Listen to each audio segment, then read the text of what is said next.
Coming up next on KPBS Evening Edition, police crack down on Occupy San Diego, tearing down tents and arresting dozens of people this morning. And public pressure may have school trustees rethinking their proposal to close several schools in the San Diego Unified School District. KPBS Evening Edition starts now.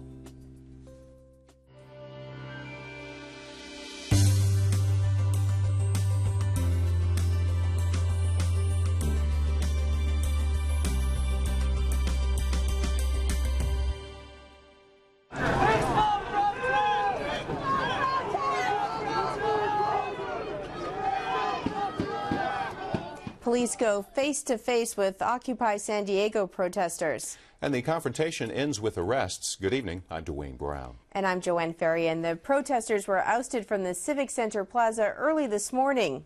KPBS Metro reporter Katie Orr has been covering the story and joins us from the news center. Katie, what happened this morning? Well, Joanne, police moved into the Civic Center Plaza around 2 o'clock this morning. They say they made several announcements telling the occupiers to gather their things and leave. Eventually, they started making their way through the plaza, clearing out the protesters. Ultimately, they made 40 arrests at the Civic Center Plaza and arrested 11 people at Children's Park across from the convention center, where occupiers were also camping out. How does this action compare to other cities where police have also made arrests? Well, certainly it's not as dramatic as what we saw in Oakland earlier this week, but this is the most dramatic interface between the police and the protesters that we've seen here in San Diego. Police showed up in their riot gear. 24 of those arrested were taken into custody for resisting arrest. So again, it certainly was the most dramatic encounter that we've had locally. Katie, what do protesters plan to do next? The protesters say that they're going to gather at Civic Center Plaza again tonight at 8 o'clock. Labor leaders from around San Diego have said that they will be there as well and will hold a vigil with those protesting. So the protesters say they are certainly not backing down. Well, we'll have an interview with the assistant police chief on this issue in just a few minutes. KPBS reporter Katie Orr. The San Diego Unified School District may cancel a plan to close more than a dozen schools to deal with a huge budget shortfall. The district faces a possible $118 million deficit next year. Trustees say closing 10 schools could save $500,000 per campus. The plan also calls for consolidating programs on other campuses. The proposal has angered parents, teachers, and students throughout the district. Now the school board president plans to ask the district to shelve the plan, except where consolidation can improve academic programs. Parole agents in San Diego are getting ready to enforce a Halloween curfew for homeless sex offenders. On Monday night, those agents will open a roundup center for transient sex offenders. They say they want to ensure that those offenders don't have any contact with children who are out trick-or-treating. They have ordered transient offenders to report to the centers at 5 p.m. Monday and to stay there until 10 p.m. The county approved a regional plan to manage how we get around for the next few decades. The 2050 Regional Transportation Plan covers $214 billion worth of projects, including freeways and mass transit. Critics say it leans too much toward freeways, but members of the San Diego Association of Government, or SANDAG, say it's a balanced plan. Some mixed news in the latest economic report from the University of San Diego. It says there was a slight increase in the region's leading economic indicators. The report cites an increase in help-wanted advertising and local consumer confidence. Advanced technology will soon drive a new breed of cancer care in San Diego County. The cyclotron looks like something out of a Star Wars movie. It uses a controlled beam of protons to destroy cancer cells while minimizing harm to a patient's healthy tissue. Proton therapy has been around since the 1950s. It's ideal for treating tiny tumors such as prostate, eye, head, neck, and central nervous system. This is considered a complement to chemo and radiation treatment. There are only 9 of these systems in the U.S. Scripps Health will soon have one of only 2 of these devices on the West Coast. We are in the Carroll Canyon area of Mira Mesa, and that thing you see behind me is a $90 million piece of medical equipment. This site here will ultimately be a testing, research, and treatment facility for proton therapy. This is a $200 million project. Nearly half of that money will be spent on the cyclotron. 3 organizations together, along with our physicians, came together in a collaborative to be able to bring this to San Diego. Here's what the facility will eventually look like from the air, the lobby, and inside the treatment rooms. Construction started a year ago and should be complete by the spring of 2013. Of course, San Diego being a hub for biotech, it was perfect for us to be able to do that here. And then, of course, it's going to bring radiation oncologists from around the country to learn about this technology and what additional kinds of cancers can be treated with proton. Van Gorder says the treatment is covered by Medicare and most health plans. When the center opens in about 18 months, it will be able to treat up to 2,400 patients a year. Just a few moments ago, we told you about the arrests of Occupy San Diego protesters earlier this morning. The Assistant Police Chief is Joanne's guest at the Evening Edition Roundtable.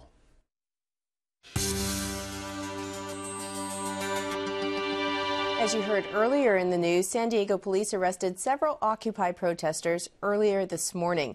Coming up, an interview with the Assistant Police Chief. But first, here's a look at some of the video from the scene taken by one of the protesters.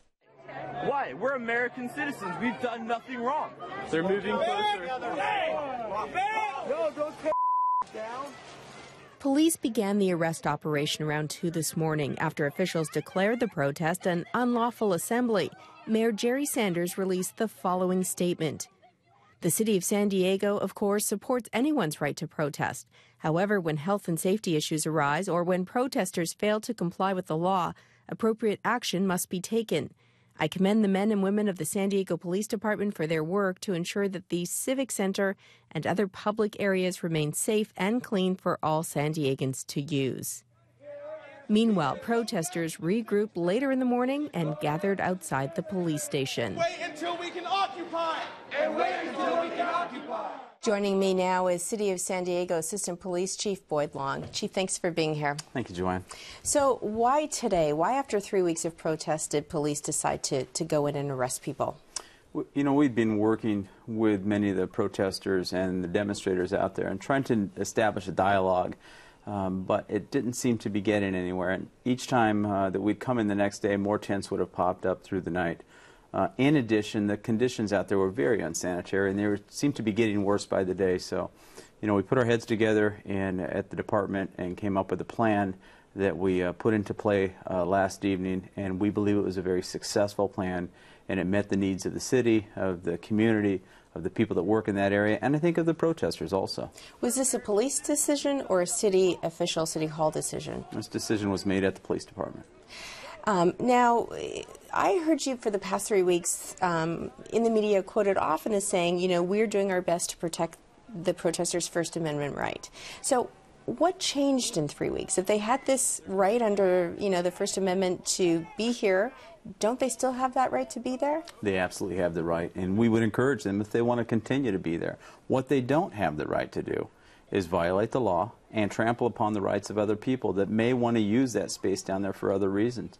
To trample on the rights of people that have businesses in the area that are getting impacted because of the unsanitary conditions of the environment that's created, and to impact those city workers and the people that come to and from the Civic Center Plaza that have business to take care of. So the law is having tents there? Is that what violates the law, by virtue of having tents, or just by virtue of being there? A variety of things. By being there, there's fine. There's no law against someone who wants to peacefully assemble and protest. They have the right to be there, and we're going to support their right to be there. The problem comes when you start breaking the law by erecting tents on city property, by sleeping on city property, and by having a condition that's unsanitary. Now, your department's coming under some criticism today because this happened in the night. There are some people claiming that police went first for the media tent, took away video cameras, that somehow this was done under a cloak of darkness. How do you respond to that? Well, my response would be we did it in the middle of the night for the primary reason is we knew there would be less people there.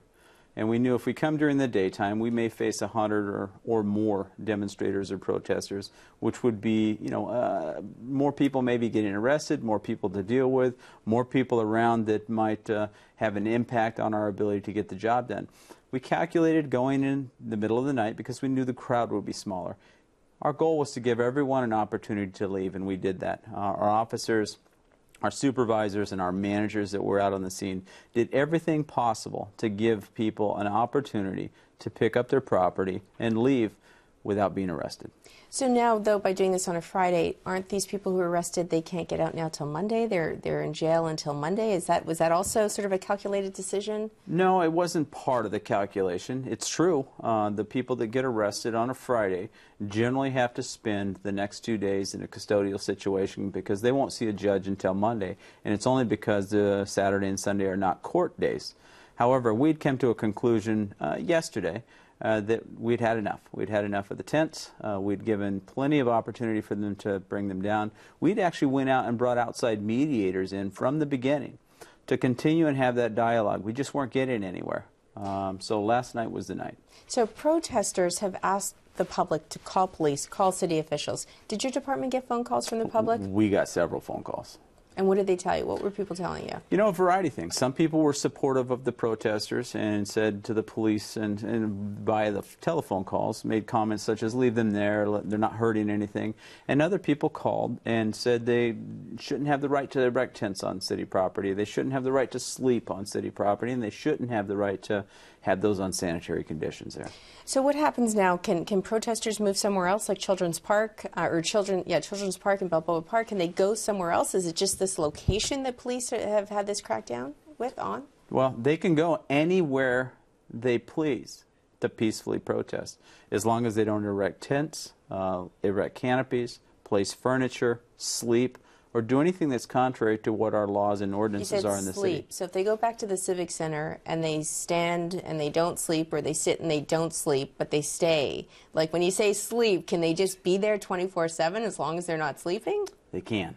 And that's what a peaceful assembly and protest is. They would have the ability, and they're invited back if they choose to come back to the Civic Center. And they're welcome to be there and assemble and peacefully protest. Did police actually confiscate video cameras from the scene?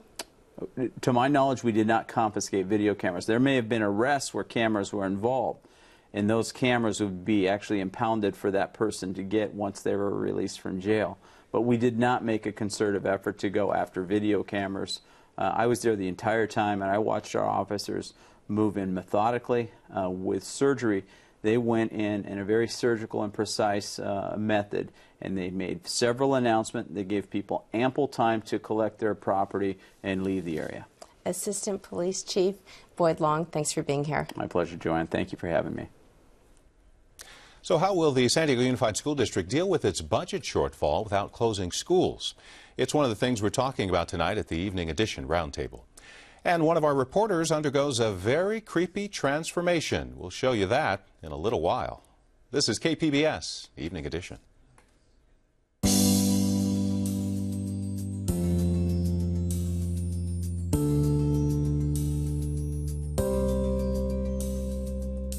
Tonight on KPBS at 8, PBS's longest-running public affairs series, featuring Washington's top journalists analyzing the week's news stories and their effect on the lives of all Americans. On Washington Week, then at 8:30, broadcast media and the web unite in an innovative approach to news gathering and reporting on Need to Know. And at 9, signature works by George Balanchine and Twyla Tharp from the Miami City Ballet on the PBS Arts Festival. That's tonight on KPBS. The American people have named PBS the most trusted source of news and public affairs for the 8th year in a row. Trust. The American people have spoken. Thank you. I'm Margaret Warner. On the next News Hour, Walter Isaacson on his biography of Steve Jobs, plus Mark Shields and David Brooks. That's Friday on the PBS News Hour.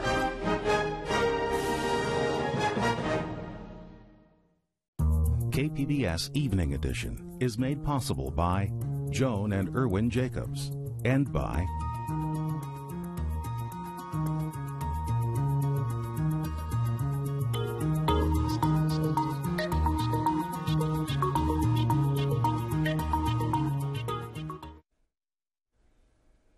A big welcome home for the crew of the USS Howard today, the guided missile cruiser back after a 7-month deployment to the Western Pacific and the Middle East. The crew took part in military exercises and anti-piracy operations in the Gulf of Aden. And earlier in this broadcast, we updated you on the possible closure or consolidation of more than a dozen San Diego City schools. That's one of the topics being discussed right now by Joanne and her guests at the Editors Roundtable.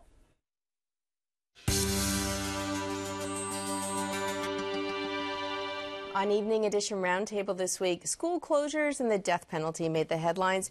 First, the San Diego Unified School District recommended consolidating or closing more than a dozen schools. Of course, that sparked an outcry from teachers and parents. Now, trustee Scott Barnett is calling on fellow board members to abandon the plan. My guests today are Will Carlis with voiceofsandiego.org and Greg Moran of the San Diego Union Tribune. Gentlemen, thanks for being here. Thank you. Well, let's start off with trustee Barnett's proposal. What do we know about it? Basically, his basic argument is, I'm not going to bear the brunt for the financial crisis that we're in. 7 of the 14 schools that were planned for either being closed or realigned are in his district. And he said, look, my colleagues on the board are not going to make tough decisions about other stuff. Why should we make decisions about closing schools that are mainly in my district? So do we know what the other stuff is in terms of what else you cut? What I think kind of tipped him over the edge was they had this big discussion about further reducing busing at Tuesday's board meeting. And there's some discrepancy about how much money that would have saved, but there was talk about saving $1 million. Everybody else on the school board, apart from John Lee Evans, basically said, we're not going to do this. It's silly. It's not going to save enough money. It's going to hurt our kids. I think that kind of pushed Scott over the edge. He was really upset about that. And he said, look, if you're not going to try and find savings with stuff like this that I think is a waste of money, then we're not going to close my schools. And Greg, the other news with the school district, the downgrade of the credit rating, the school board has said maybe we're close to insolvency. What does all of that mean? It's a double whammy, and it's certainly, if you're a parent in the district after the events of the last couple of days, what are you thinking? Are you happy because the schools aren't closing, or are you worried because you're back to kind of square one and you've got to hope your leaders can find a pile of money to stave off insolvency? Mm-hmm. Does Barnett have a point that maybe they can't make tough choices? I think he does. I mean, we've done a lot of coverage over the the last couple of weeks about actually not only not making tough choices, but making decisions that have actually pushed the district closer to insolvency. Hiring back teachers where they didn't necessarily have the money, offering a raise in the middle of a recession or a series of raises that wasn't contingent on getting more money from the state. I mean, these are all decisions that have really made things worse at the end of the day, or are very likely to make things worse. So I think he does have a point. I mean, they have made some tough decisions. They've laid people off. They have cut back transportation. We can't have a go at them for that. But at the end of the day, if they're going to argue for an hour over saving possibly $1 million, then they've got $60 million minimum they have to cut out of next year's budget, minimum. So I think he does have a point, yeah. I mean, it's such an unpopular move, closing down schools. So what happens next? Do you know what the next move is? Well, actually, concurrent to him making that announcement, Trustee Richard Barrera also said that he's put something on the docket for next Tuesday's meeting that basically says the same thing. Like, let's stop talking about closing down schools. They're going to vote on it on Tuesday. We'll see what happens. I'd be surprised if they don't put the kibosh on it. Okay, we're going to move on to our next big story this week, which is the death penalty. There's a new initiative afoot to put that question on the ballot next year. This time, those opposing capital punishment are using a financial argument. Now, Greg, you've been covering this issue for a long time. Who is backing this initiative? Well, in some ways, it's kind of the historic death penalty abolitionist movement in California, the ACLU, death penalty opponents, but they're joined this time by a sizable contingent of law enforcement people, community groups, and in particular sort of a new entered in the criminal justice discussion of the last 15 years, the exonerated community, or people who have been incarcerated, found to be innocent, exonerated, and are, there's innocence projects and people like them who have all kind of come together and felt that now, given the state's fiscal problems and some other events, it's an opportunity perhaps to push this issue forward. Because they're using a financial argument, aren't they? It's very interesting. I mean, historically, I think the arguments against the death penalty have been moral or even political. This one is a policy argument that says, how do you allocate resources in an era where your resources are dwindling? What's really interesting about that, too, is that they're talking, aren't they, about basically taking the savings from not having to constantly battle these cases for months and months and months and putting them towards things like, solving unsolved rapes and murders and things like that. And we were talking earlier about the difficulty in defining how do you get that money to, to law enforcement. Exactly. Right? I mean, they say it's $1 billion over 5 years is what they can save if you abolish the death penalty. You take a portion of that into doing what Will said, law enforcement on the ground, solving unsolved murders, unsolved rapes. That makes all of us better, plus we save money. Greg Moran, San Diego Union Tribune, and Will Carlis, voiceofsandiego.org. Thank you both for being here. Welcome. Thank you. A recap of our top stories, and just in time for Halloween, something a bit creepy in the KPBS studios. It's coming up next.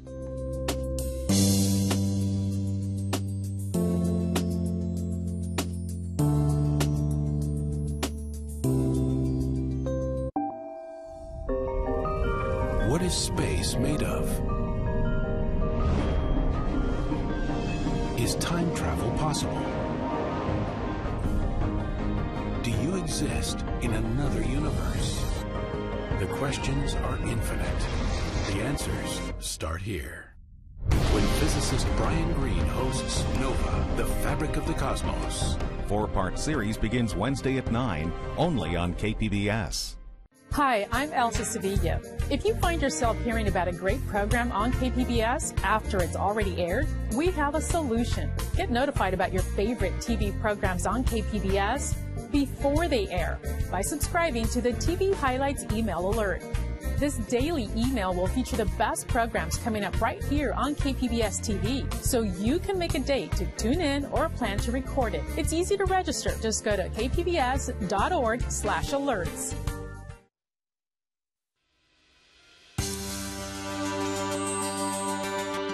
Welcome back to the Public Square on KPBS Evening Edition. In the past few weeks, I've interviewed 3 protesters from the Occupy San Diego movement on this show. All 3 were young, in their 20s, at least one was unemployed. We wanted to know, is this protest a young person's movement, or would older generations be there too if they could? We asked our Public Insight Network and online community of San Diegans. Eric says, I already have been marginally attached to these protests since the planning stages. Unfortunately, work has gotten in the way, so I haven't attended for 2 weeks. But I plan to show my support this weekend. If I was unemployed right now, I probably would have gotten arrested there with the others. And Richard says, no, they are pawns of power with no clue as to what is reality. A sad statement of our educational system that produces masses of idiot clones spouting the mantra of left-wing pap they were spoon-fed. It appears they only are there to feel good about what they think they're representing. Well, he certainly didn't mince words, did he? Well, you can weigh in on this conversation by following us on Twitter, liking us on Facebook, and of course you can email us at news@kpbs.org or send me a direct line at jfarian@kpbs.org. And now Dwayne has a recap of our top stories.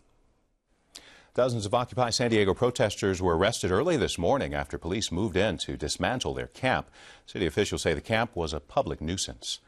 And the San Diego Unified School District may be abandoning a controversial plan to close or consolidate more than a dozen schools. The district is trying to close an expected $118 million budget gap. Finally, something creepy from our culture desk. KPBS arts reporter Beth Accomando really loves Halloween. Well, if you know Beth, you know that it's her favorite holiday of the entire year. So she checked in with a professional makeup effects artist and a do-it-yourself Halloween fanatic for some makeup tips for the holiday. As far back as I can remember, I've always wanted to be a zombie. Now you can be too, and we'll show you how. Zombie. Howdy, I'm Andy Shrimlett. I'm going to do some cool zombie makeup on Beth. We're going to do half of her face all zombified and gross. We're using only things that you can buy in town in San Diego. We're going to start with some liquid latex and this very expensive stuff called toilet paper. And I like to roll it up just like that. Put some latex on the face, and don't get it in the eyes, and it does smell. Oh my God, it's clearing my sinuses. Okay, so then you just take these little guys, cover them up in latex, and just so you know, this is going to look really dumb right up until the very end. So the cool thing is it's pretty darn cheap. You can buy a bottle for like $10, and you can kind of make whatever you want with it.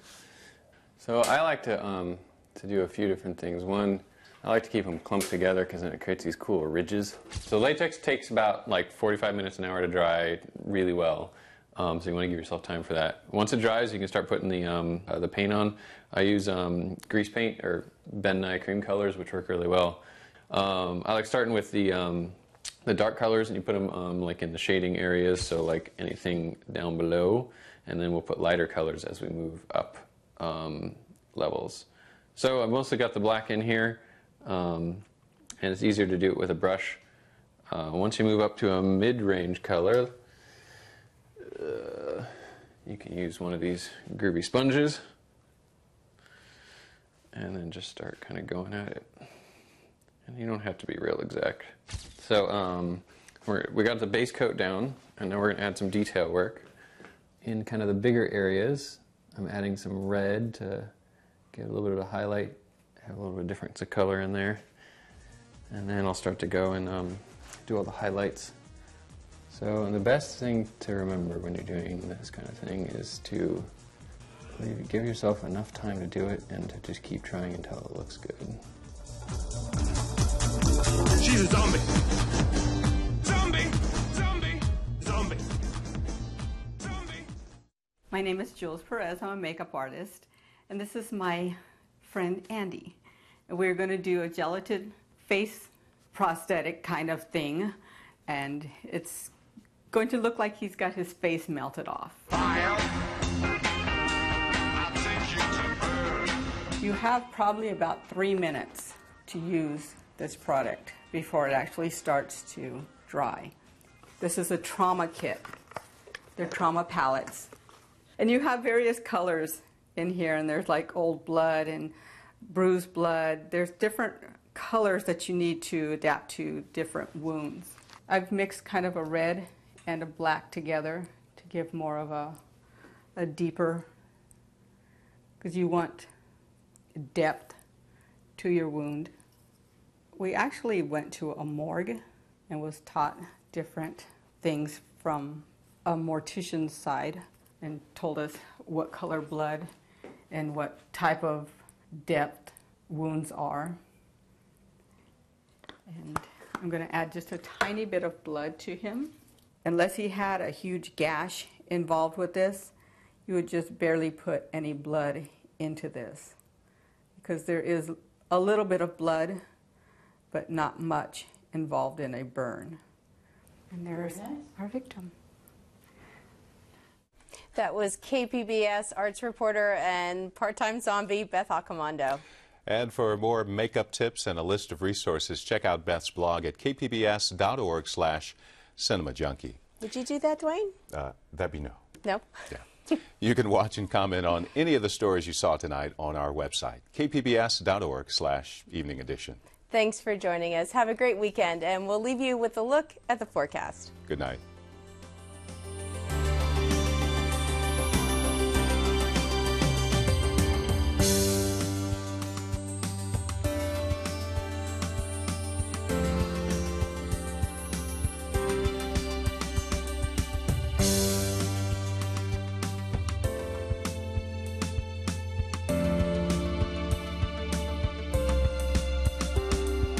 Zombie.